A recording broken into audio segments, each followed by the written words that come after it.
धन्यवाद सौम्या जी।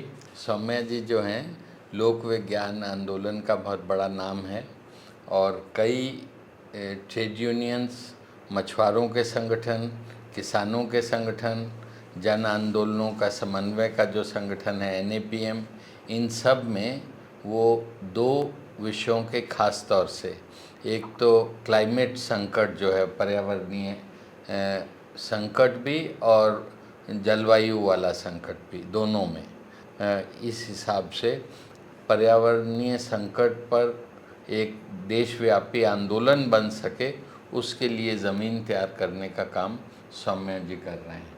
मैं चाहता हूं कि वो थोड़ा सा अपने काम का परिचय दें और बाद में वेस्टर्न हिमालय में जो इकोलॉजिकल क्राइसिस है, पश्चिमी हिमालय क्षेत्र में जो पर्यावरणीय संकट है, उस पे आज अपनी बात विस्तार से रखें।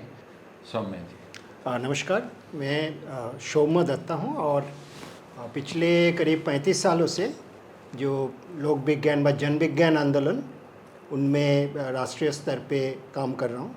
तो आज का जो विषय है, जो पश्चिम हिमालय में जो पर्यावरणीय संकट, उसमें पर्यावरणीय संकट जो पश्चिम हिमालय का है उसमें जलवायु परिवर्तन का संकट तो एक है ही, लेकिन साथ साथ और भी कुछ संकट पिछले कुछ सालों से काफ़ी तेज़ी से बढ़ा है। और इसमें कुछ है जो लोकल इम्पैक्ट, जो स्थानीय, मतलब जो सरकार कर रहे हैं, कुछ लोग कर रहे हैं, तो ये जो भारत सरकार व राज्य सरकार कुछ कर रही है, और साथ साथ कुछ है जो विश्व स्तर पे जो परिवर्तन हो रहा है उसका भी एक असर पश्चिम हिमालय में बहुत तेज़ी से देखने को मिल रहा है। उसमें कुछ चीज़ हम बहुत मीडिया में बहुत आ चुके हैं, रेगुलर उसके ऊपर बातचीत चलते रहते हैं, कुछ चीज़ के ऊपर बातचीत बहुत कम होता है, लेकिन उसका भी काफ़ी असर है। एक तो हम सब जानते हैं जो पश्चिम हिमालय में प्रेसिपिटेशन, बारिश हो, बर्फ़ हो, जो गिरना, जो पानी का किसी न किसी रूप में तरल हो और सॉलिड हो, इसमें गिरना, ये मध्य हिमालय और पूर्वी हिमालय से काफ़ी कम है। और पश्चिम हिमालय से काफ़ी बड़े बड़े नदी निकलते हैं, जैसे आपको सेंट्रल हिमालय से भी, मतलब मध्य भाग का, और पूर्व से भी निकलते हैं। लेकिन बहुत बड़ा जो नदी निकलता है पश्चिम हिमालय में, जिसमें आप ट्रांस हिमालय से, जिसमें इंडस है, जिसमें ब्रह्मपुत्र है, ये सारे नदी का एक कैरेक्टरिस्टिक्स है जो मध्य हिमालय और पूर्वी हिमालय से निकलने वाले नदी से बिल्कुल अलग है। वो है, इनमें जो पानी आते हैं उसमें बहुत बड़ा एक हिस्सा है स्नो एंड आइस मेल्ट, मतलब जो आइस है, ग्लेशियर है, बाकी बर्फ़ है, इसको जो पिघलने से जो पानी आते हैं, ये उसका बहुत बड़ा सोर्स है। जबकि आप मध्य हिमालय और पूर्वी हिमालय देखें, वहाँ जो बारिश का पानी, वो जो जंगल और मिट्टी जो पकड़ के रखते हैं, उससे जो पानी आते हैं साल भर, वो पानी उसमें सबसे बड़ा उत्साह है। तो ये दोनों बहुत बड़ा अंतर है। और इसके साथ जलवायु परिवर्तन का और साथ साथ में पर्यावरण का जो इम्पैक्ट, प्रभाव पड़ रहा है पर्यावरण का परिवर्तन का, वो काफ़ी जुड़ा हुआ है। तो क्योंकि जो बारिश, ice, snow and ice melt का बहुत बड़ा योगदान है, इंडस हो, ब्रह्मपुत्र हो, आपको बाकी जो ब्यास, ये सब नदी जो है, 6 जो पश्चिम हिमालय में नदी जो इंडस का ट्रिब्यूटरी है, जो इंडस का शाखा नदी बोलते हैं, तो इनमें बारिश का पानी का हिस्सा तो है, लेकिन जैसे मैंने बोला काफ़ी परसेंटेज वाइज कम है। तो इसीलिए यदि जिस तेज़ी से हिमालय में, जो हिमालय को थर्ड पोल भी बोला जाता है, हिमालय का मतलब ट्रांस हिमालय लेके, क्योंकि सबसे बड़ा बर्फ़ का जो हिस्सा है वो तिब्बत का हिस्सा में भी बहुत बड़ा है जो ट्रांस हिमालय में है। तो इसलिए जब हम हिमालय बोलते हैं तो ट्रांस हिमालय उसके अंदर आते हैं। तो ये जो थर्ड पोल बोला जाता है, सबसे ज़्यादा फ्रेश वाटर का सोर्स धरती में जहाँ है, उसमें देखा जा रहा है पिछले करीब 3 दशक से जो तापमान का जो बढ़ोतरी, मतलब टेम्परेचर जो बढ़ रहा है, ये बाकी जो पेनिसुलर इंडिया, भारत का जो बाकी हिस्सा है, दक्षिण का हिस्सा है, उत्तर भारत का जो पहाड़ी हिमालय छोड़ के जो हिस्सा है, इसका हिसाब से ये जो उत्तरी हिस्सा, यहाँ टेम्परेचर काफ़ी ज़्यादा तेज़ी से बढ़ रहा है। जैसे बोला जाता है कि 1902 से या 2018 तक पूरी जो पेनिसुलर इंडिया, भारत का जो मेन लैंड मास, यहाँ टेम्परेचर 0.7 to 0.8 डिग्री सेल्सियस ही बढ़ा है। एक्चुअली भारत का जो लैंड मास है, वहाँ टेम्परेचर का जो वृद्धि हुआ है वो पूरी विश्व का जो टेम्परेचर का एवरेज हुआ है उससे थोड़ा कम हुआ है। उसका कारण भी है, तीनों साइड से सी है, तो सी उसको मॉडरेट करते हैं।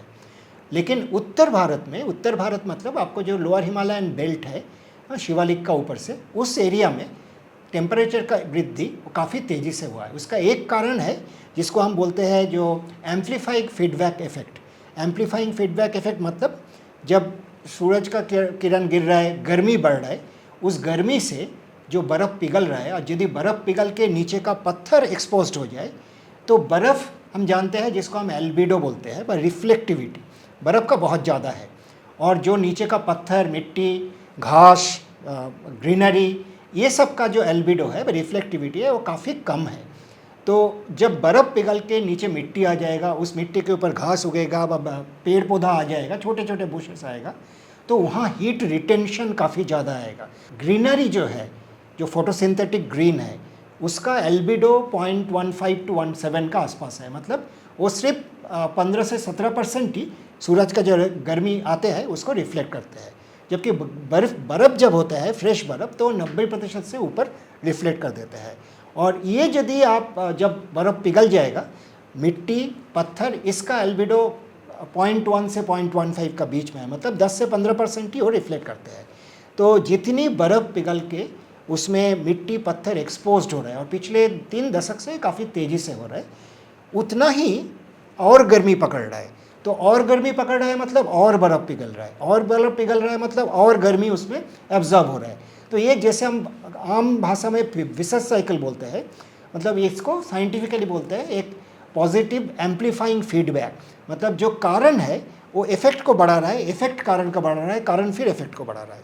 तो ये खतरनाक स्थिति है, क्योंकि एक स्टेज के बाद इसको रोकना भी मुश्किल हो जाते हैं। तो अभी उस स्टेज में हम पहुँचे नहीं हिमालय क्षेत्र में, लेकिन उस दिशा में हम बढ़ रहे हैं। तो पश्चिम हिमालय में, जैसे मैंने बोला, क्योंकि पश्चिम हिमालय में बर्फ़ का हिस्सा, बर्फ़ पे पिघल के पानी का, नदी का हिस्सा, और नदी का पानी पूरी उसका नीचे का जितना सभ्यता है, जितना मानव, जितना नगर है, गांव है, सभी का वो मेन सोर्स है, जितनी वेजिटेशन है सभी का प्राण का मेन सोर्स है। तो ये एक खतरा पश्चिम हिमालय में बहुत तेज़ी से बढ़ रहा है। जो स्नो एंड आइस का जो कवर है वो बहुत तेज़ी से कम हो रहा है। और आप यदि देखेंगे इसरो का अंदर, जो इंडियन स्पेस रिसर्च ऑर्गेनाइजेशन, एक स्पेस एप्लीकेशन सेंटर है, SSC, जो अहमदाबाद बेस्ड है, उनका कुछ साल पहले का एक स्टडी था, करीब भारत में 864 ग्लेशियर का उन्होंने स्टडी किया था। तो ये जब से सैटेलाइट मेजरमेंट शुरू हुआ, ग्लेशियर का एरिया मेजरमेंट, और पिछले करीब 20 साल में ग्लेशियर का डेप्थ मेजरमेंट भी आजकल संभव हो रहा है, तो इससे दिखता है जो पिछले 40 साल में करीब 22 से 25% जो बर्फ़ का कवर वो ख़त्म हो चुका है। मतलब वो इरिवर्सिबली ख़त्म हो चुका है, पीछे हट गया है। और ये आप सब देखते हैं, लोग बोलते हैं, पेपर में आते हैं, न्यूज़ में आते हैं, जो ग्लेशियर पीछे हट रहा है। तो सिर्फ ग्लेशियर पीछे नहीं हट रहा है, जितनी स्नो एंड आइस कवर था वो पीछे हट रहा है। मतलब गर्मी बढ़ने से वो पिघल रहा है, और एक बार पिघलने के बाद, क्योंकि वहाँ डार्कर कलर्ड एक्सपोज्ड हो गया सॉइल एंड पत्थर, तो इतना गर्मी पकड़ते हैं, वहाँ फिर से स्नो एंड आइस कवर का जमा होना मुश्किल हो जाते हैं। और इसके चलते जब उस पूरी एरिया में गर्मी का एक माहौल बनते हैं, मतलब एक हीट डोम टाइप बनते हैं, तो उसमें जो फ्रेश प्रेसिपिटेशन होगा वो बर्फ़ नहीं हो पा रहा है, वो बारिश के रूप में गिर रहा है। तो ये एक बहुत बड़ा खतरा पश्चिम हिमालय के लिए है, क्योंकि पश्चिम हिमालय में पानी गिरेगा तो बहुत बड़ा एरिया वहाँ डेजर्ट है, जिसको कोल्ड डेजर्ट बोला जाता है। लद्दाख के बहुत बड़ा हिस्सा कोल्ड डेजर्ट है, स्पीति भी कोल्ड डेजर्ट है, बहुत बड़ा हिस्सा। तो यहाँ पानी जब गिरेगा बहुत जल्दी निकल जाएगा, बस ज़मीन के नीचे, काफ़ी नीचे चला जाएगा। यदि बर्फ़ रूप में गिरे, स्नो का रूप में गिरे, तो वो धीरे धीरे चांस हो सकते हैं जो उसको कॉम्पैक्टेड होकर वो कभी आइस बने और वो लॉन्ग टर्म स्टोरेज में फिर रिकवर करे। लेकिन क्योंकि पूरे एरिया में एक गर्मी का माहौल बन रहा है, मतलब हीट रिटेंशन ज़्यादा हो रहा है, इसके लिए जो बरसात का, जो आइस का, स्नोफॉल का जो बूंदे आते थे, वो आसमान में ही नीचे आते आते वो स्नो से पानी में रूपांतर हो रहा है। तो ये पश्चिम हिमालय का जो लॉन्ग टर्म वाटर स्टोरेज का एक बहुत बड़ा संकट पश्चिम हिमालय झेल रहा है। दूसरा जो एक चीज़ चल रहा है, जिसके साथ जो इसका कॉम्प्लीमेंट कर रहा है, बढ़ा रहा है, बस सप्लीमेंट कर रहा है मैं बोल सकता हूँ, वो है डेवलपमेंटल इम्पैक्ट। पिछले कुछ सालों में आप देखे होंगे बहुत बड़े स्तर पर बहुत बड़ा 4 लेन हाईवेज़, अभी जम्मू से श्रीनगर 4 लेन हाईवेज़ में पूरा ग्रीनरीज ख़त्म करके एक बैरेन वेस्टलैंड, पूरा उतना बड़ा हीट एक ये बना दिया। और जैसे ही हम पहाड़ों में बहुत बड़ा चौड़ा ब्लैक टॉप सरफेस रोड बनेगा। अब जानते हैं black is the best heat absorber. पेड़ पौधा का जो एक कवर था जो दो काम करता था, एक तो हीट को नीचे ज़मीन पे आने में रोकता था और दूसरा भारी बारिश का टाइम लैंडस्लाइड को प्रिवेंट करता था। तो ये दोनों बहुत बड़े स्तर पे कट चुका है।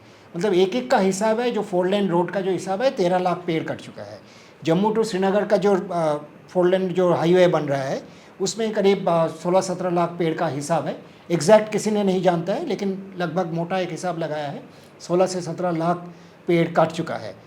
तो ये जो अर्बन हीट आइलैंड इफेक्ट, ये पश्चिम हिमालय में जो 4 लेन्स एक के बाद एक बनते जा रहा है और जो ओपननेस आ रहा है, ओपन रॉक और कंक्रीट और ब्लैक टॉप रोड, तो ये हीट आइलैंड में जो हम कभी सोच भी नहीं सकते जो वेस्टर्न हिमालय में व हिमालय के क्षेत्र में हीट आइलैंड इफेक्ट होगा।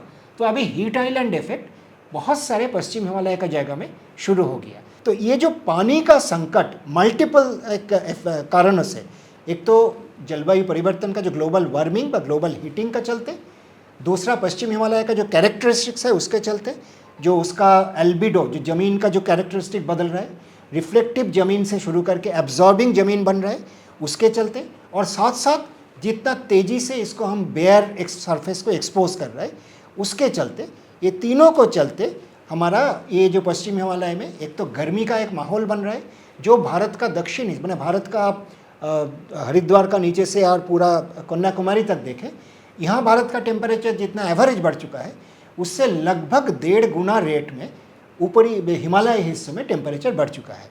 तो ये नेपाल में भी हुआ है, ये सिर्फ भारत के लिए नहीं, नेपाल में भी हुआ है, भूटान में भी हो रहा है। भूटान में थोड़ा कम क्योंकि भूटान में ग्रीनरीज थोड़ा ज़्यादा है, लेकिन वहाँ भी ये हो रहा है। तीसरा एक बड़ा संकट जो यहाँ दिख रहा है, एक उसका कारण जो है तो डीजल का चलते पूरी पहाड़ में जो पार्टिकुलेट एमिशन, जो बहुत सूक्ष्म कण का जो प्रदूषण है, ये बहुत तेज़ी से बढ़ा है। और इसको डबल इफेक्ट है, मतलब इसको मल्टीपल इफेक्ट है, लेकिन दो बहुत बड़ा इफेक्ट है।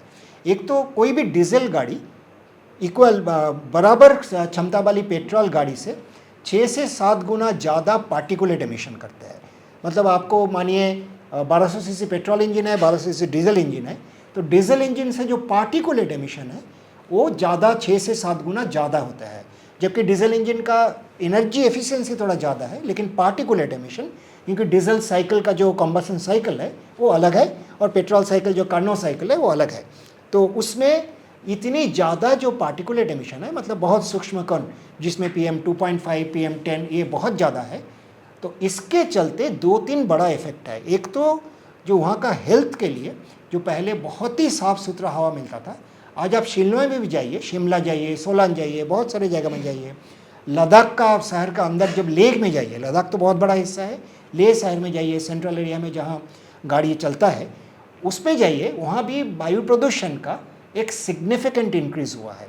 और इसके चलते जो एक तो आपको हेल्थ का इम्पैक्ट बढ़ रहा है, क्योंकि जहाँ एकदम प्रिस्टीन एयर हम मानते थे, वहाँ आजकल बहुत ज़्यादा केमिकल लेडन पार्टिकल्स, क्योंकि ये जो पार्टिकुलेट्स है ये कोई धूल का कोना नहीं है, ये केमिकल लेडन है। इसमें बहुत सारे सूट है, मतलब अनबार्ड हाइड्रोकार्बन है, हाँ, इसमें सेकेंडरी टर्शियरी पार्टिकल्स है, इसमें सल्फर पार्टिकल्स है जो हेल्थ के लिए बहुत नुकसान करते हैं। लेकिन साथ साथ ये बर्फ़ को पिघलने में और एक तेज़ी से मदद कर रहे हैं, क्योंकि ये जो इसको हम ब्लैक कार्बन एरोसॉल्स बोलते हैं, जो डीजल गाड़ियों से जैसे मैंने बोला ज़्यादा निकलते हैं, पेट्रोल गाड़ी से भी निकलते हैं, कोई डीजल जेनसेट चलते हैं उससे भी निकलते हैं, कोई भी ऑयल व कोल बर्न करेंगे उससे निकलते हैं। लेकिन एक्सप्लोसिव इंक्रीज जो हुआ है वो हुआ है डीजल व्हीकल में, क्योंकि ये जो ब्लैक कार्बन एरोसॉल जो बहुत फाइन काला मैंने डार्क कलर का जो पार्टिकुलेट, ये जाके, क्योंकि ये ऐसे नहीं है जो पूरा आसमान में उड़ जाएगा, तो ये कुछ दिन तैरते रहते हैं, फिर जाके बर्फ़ का ऊपर वो डिपॉजिटेड होता है। तो जो बर्फ़ का ऊपर जब डिपॉजिट होगा, जैसे मैंने बोला बर्फ़ यदि एकदम क्लीन होगा तो उसका रिफ्लेक्टिविटी 90% से ऊपर है, मतलब सूरज का जो गर्मी जो लाइट आता है उसको 90% हो फिर स्पेस में एक मिरर जैसे भेज देते हैं, तो गर्मी ज़्यादा एब्जॉर्ब नहीं करते हैं। लेकिन उसके ऊपर जब काला काला पार्टिकल जमा हो जाएगा तब वो बहुत ज़्यादा एब्जॉर्ब करेगा और बहुत तेज़ी से उस बर्फ़ को पिघल देगा। तो ये जो चौथी जो इफेक्ट हो रहा है आपको ब्लैक कार्बन एरोसॉल से, एक हेल्थ छोड़ के बर्फ़ को पिघल देने का बहुत तेज़ी से, और साथ साथ पिछले कुछ सालों से ग्लोफ जो ग्लेशियल लेक आउटबर्स्ट फ्लड जिसका खतरा बहुत बढ़ चुका है और हो भी रहा है, एक के बाद एक हो भी रहा है। हम सबसे बड़ा उदाहरण हमारा सामने है 2013 का जो केदारनाथ के ऊपर चूड़ाबाड़ी लेक में जो हुआ था, लेकिन पिछले 2023 में सिक्किम में साउथ लोनार लेक में जो हुआ था वो भी एक ग्लेशियर लेक आउटबर्स्ट फ्लड था। और ग्लेशियर लेक आउटबर्स्ट फ्लड में जैसे ऊपर से ग्लेशियर से, बर्फ़ से, स्नो एंड आइस से पानी पिघल के आते हैं, एक मोरेन डैम मतलब पत्थर मिट्टी इसको एक डैम बन के रहता है, उसको रोकते हैं तो एक लेक बनते हैं।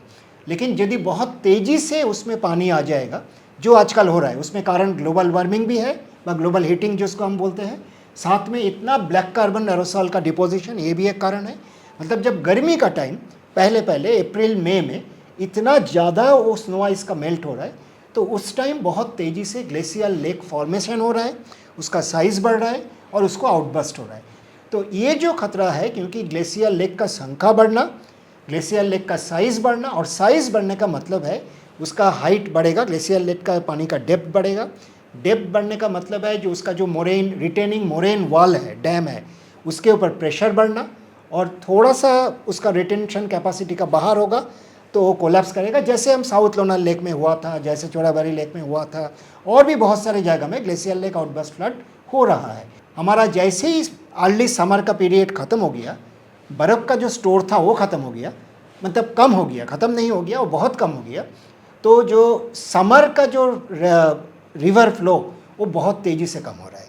मतलब जिस पीरियड में सोइंग पीरियड है, खेती का पीरियड है, उस पीरियड में उसी नदी से पानी आने का परिमाण बहुत कम हो रहा है।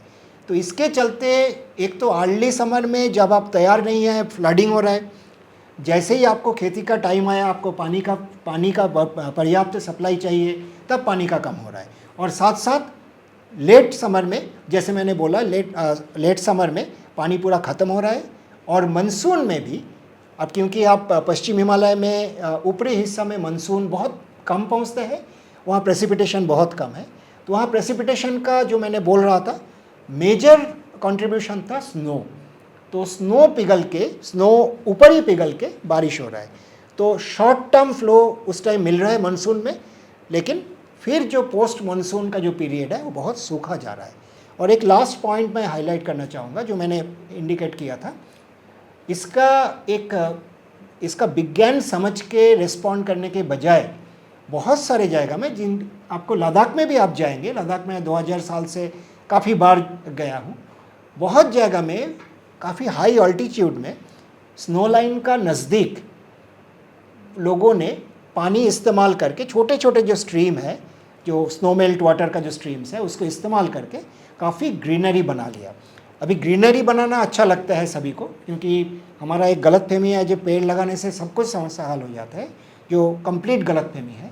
अभी इस जगह में जहाँ हाई एल्टीट्यूड में कोल्ड डेजर्ट एरिया में रिफ्लेक्टिविटी काफ़ी हाई है, एल्बिडो काफ़ी हाई है, मतलब वहाँ हीट रिटेंशन बहुत कम होता था, तभी जाके वो कोल्ड डेजर्ट बना हुआ है। अभी वहाँ यदि आप लोकल एक ग्रीनरी आर्टिफिशियली बनाएंगे, वहाँ हीट रिटेंशन काफ़ी ज़्यादा होगा। दो कारणों में होगा, एक तो जो मैंने बोला ग्रीन जो है, जो फोटोसिंथेटिक ग्रीन जो है, पत्ते है भी है, इसका एल्बिडो कम है तो ज़्यादा हीट एब्जॉर्ब करते हैं।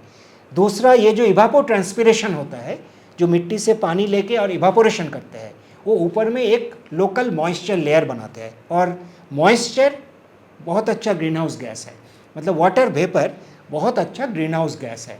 तो ये जो दोनों इफेक्ट है, उसमें लोकली जहाँ आपको विंटर में स्नो, प्री विंटर में स्नो होता था, ऑलमोस्ट साल भर स्नो होता था जिसके ऊपर, उस एरिया में हमने एक छोटा सा लोकल हीट आइलैंड बना रहा हूँ, तो उसमें स्नो लाइन और ऊपर जा रहा है। तो मेरे ख्याल में इसका कुछ हल हम निकल सकते हैं। जो ग्लोबल हीटिंग चल रहा है उसको तो जब तक ग्लोबली सोल्यूशन नहीं निकलेगा तब तक तो उसका हल नहीं है, लेकिन लोकली जितनी गलत काम हम कर रहे हैं, एक तो बहुत बड़ा ब्लैक एंड कंक्रीट सरफेस हम हाई अल्टीट्यूड में एक्सपोज कर रहे हैं, रोड्स हो, कंक्रीट इंफ्रास्ट्रक्चर हो, जो लोकल हीट आइलैंड्स बहुत जगह में हिमालय में आज बन रहा है। सर, आपने क्राइसिस के बारे में तो बात कर ली हमने, और ख़ास तौर से ये इन्वायरमेंटल पर्सपेक्टिव से बात की कि क्या क्राइसिस है, तो वो बहुत कुछ समझ में भी आता है अभी कि जो हमारे सामने जो दिक्कतें हैं वो कैसी हैं, लेकिन अल्टीमेटली इनका जो इम्पैक्ट है वो हमारे सामाजिक और आर्थिक परिदृश्य पे पड़ता है। पर अगर थोड़ा आप इसको और इलैबोरेट करेंगे कि क्राइसिस जो इन्वायरमेंटल क्राइसिस का हमारे सामाजिक और आर्थिकी पर किस तरह का असर पड़ा और वहाँ किस तरह के नए क्राइसिस को जन्म दे रहा है वो। देखिए, एक तो जो बहुत बड़ा चीज़ जो हम बहुत आसानी से दिखता नहीं है वो है पॉलिनेटर्स का एक्सटिंक्शन, क्योंकि पूरी दुनिया में ये हो रहा है और हिमालय क्षेत्र में तो हो ही रहा है, क्योंकि यहाँ क्लाइमेट का जो परिवर्तन ये फास्ट हो रहा है, मतलब हमारा बाकी जगह से और फास्टर हो रहा है। तो हम सब जानते हैं जो फ्रूट्स एंड वेजिटेबल्स में प्राइमरी पॉलिनेटर इंसेक्ट्स हैं, कीड़े हैं, कीड़े मकोड़े जैसे ऐसे बोलते हैं, कीड़े हैं। तो उसका एक तो उनका जो मैंने अभी अभी एग्जांपल दिया, मैंने रोडोडेंड्रन से लेके जो बुरांस लेके ये उसका साइकिल बदल रहा है। तो जो पॉलिनेटर होता था वो पॉलिनेट करने में नहीं आ पा रहा है, आएगा ही नहीं, नहीं होगा तो वो उसको जब आएगा तब खाना नहीं मिलेगा, मर जाएगा, तो एक्सटिंक्शन होगा। दूसरा, ऐसे ही चलते बहुत सारे इंसेक्ट जो IPBES का 2018 का जो ग्लोबल स्टडी था उसमें दिखा रहा है जो करीब 10 लाख प्रजाति विलुप्ति के कगार पर है आने वाले 3-4 दशक में, और उसमें एक बहुत बड़ा हिस्सा है इंसेक्ट्स। तो इंसेक्ट्स, और ये पहाड़ों में क्योंकि तेज़ी से बदल रहा है जलवायु मौसम, तो तेज़ी से यहाँ ये भी हो रहा है। तो इसके चलते हमारा जो पूरी फूड सिस्टम, इसका एक संकट पैदा होगा, क्योंकि आप खेती बाड़ी करेंगे लेकिन उसका पॉलिनेटर्स यदि कम हो जाए तो उसको पैदावार बहुत कम हो जाएगा। दूसरा जो असर देखने को मिलता है वो है कुछ फसल, जैसे आप सीरियल्स में देखें तो गेहूँ काफ़ी सेंसिटिव है। जैसे गेहूँ जब दाना बनते हैं, हाँ, और लोअर रीचेस में गेहूँ बहुत बड़े पैमाने पे बनते हैं, दाना जब बनते हैं उस टाइम रात का तापमान यदि नॉर्मल जिसमें गेहूँ का एडजस्टेड है उससे 1.5 से 2 डिग्री ज़्यादा रहे 4-5 दिन, तो वो दाना बहुत कम बनते हैं, उसमें जितनी मटेरियल भरना था वो नहीं भरते हैं। तो गेहूँ बनेगा लेकिन छोटे छोटे दाना होगा, उसमें ना प्राइस मिलेगा, तो वो जब बेचने के लिए जाएगा व खाने के लिए होगा तो उसके कोई वैल्यू नहीं होगा। 2022 में आप पूरी देश का देखिए, 2022 का फरवरी तक भारत सरकार का प्रेडिक्शन था गेहूं का बम्पर हार्वेस्ट होगा, एग्रीकल्चर सेक्रेटरी का स्टेटमेंट भी था, और 2022 का मार्च अप्रैल में 3 हीट वेव आया, गेहूं का प्रोडक्शन क्रैश किया, भारत सरकार गेहूं का एक्सपोर्ट बैन किया, छोटे किसान जो लोन लेके खेती किए थे उनका पैसा, उधारी का पैसा देने का पैसा नहीं मिला, तो उनका स्थिति क्या हुआ। ऐसे करोड़ों लोग इसको भुगत रहे हैं और ये बढ़ते जा रहे हैं। तो हमारा जो फूड साइकिल है, एक तो पानी के चलते होगा, और दूसरा ये जो जलवायु का, जैसे मैंने बोला नाइट टाइम टेम्परेचर जब मैच्योरिंग पीरियड है, पॉलिनेटर्स का कमी, ये सारे चीज़ कन्वर्ज कर रहा है फूड क्राइसिस की तरफ। सर, अंतिम प्रश्न जो मैं पूछना चाह रहा था वो ये है कि वेस्टर्न इंडियन हिमालय के जो स्टेट्स हैं वहाँ से बहुत सारा डिस्ट्रेस्ड आउट माइग्रेशन भी है।